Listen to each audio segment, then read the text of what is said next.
Hey everybody, thanks for tuning in. I want to show off a new machine in the shop that I built. I've been working on this for about a year and a half, and it's a Vacuform table.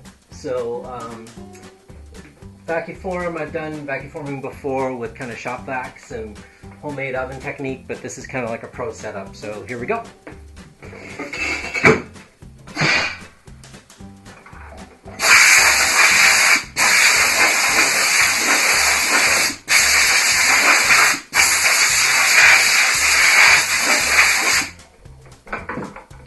There you have it. So what we have here is 25 ceramic infrared heating elements, and they're controlled by two separate digital controllers, two different heat zones. I've got a 30-gallon tank under the table and an industrial vacuum pump that I can't even remember what the ratings are on it, but it basically pumps out a ton of air out of the tank, and then when it's ready to, plastic is up, heated, and then when it's ready to form, bring it down.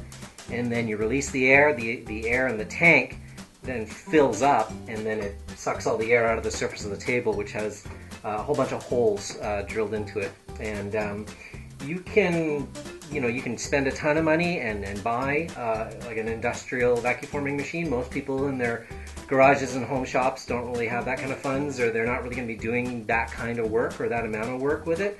On the low end side, back in the day, people would use their oven. I did that, where I would make two wood frames, sandwich a piece of plastic in between with a bunch of wing nuts. I made the frame to fit inside the oven rack, so it would fit right between the slots where the rack would be. And then when it heated up, I'd pull it over a homemade Vacuform table, which was just like an MDF wood top, and I had two shop vacs hooked up underneath, and you just fire the vacuum and then it would suck it down. But there was a lot of finickiness. Sometimes things wouldn't heat up evenly. The vacuum wasn't really strong enough. It's a different type of vacuum in terms of how it sucks the air down. So about 4 or 5 years ago, I had really wanted to build a proper Vacuform machine. So looked around and found some forms on the Protoform vac former. I think if you go to hobbyvac.com or .net, something like that, and if you look up Protoform, you'll find plans to build a similar Vacuform table.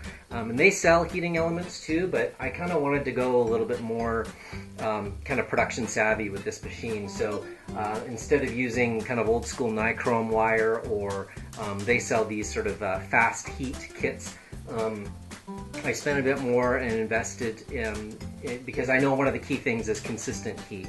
And if you don't have consistent heat, you're not going to get a good form. So how this basically works is you open up this frame, you load in your sheet of plastic, and you clamp everything down like so, and then you raise your plastic up to the oven, and it'll lock in place, and it'll stay up there until the plastic's heated, and you wait for it to kind of have a nice droop to it, and you kind of figure out timing and temperatures in your shop.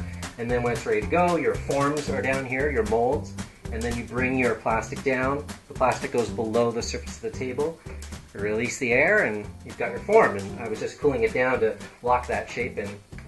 So what I've got today is I wanted to make some simple molds. I started sculpting some armor for kind of like kids' costumes, like a kid Mandalorian. So this is going to be for a Sabine Wren build. So what I did was I sculpted the forms out of pink foam and Vacuformed over them. And I'm not too concerned about them, because all I want actually is the shell. I just want the Vacuform shape. I'm going to clean them up and then pour hydrocal in them for basically like a hard, durable plaster mold. Do a little bit more kind of sculpting and carving in terms of sharpening the forms and shapes. And then those will be the masters or the bucks for making the armor. So there you go. That's what it looks like. Thanks for tuning in.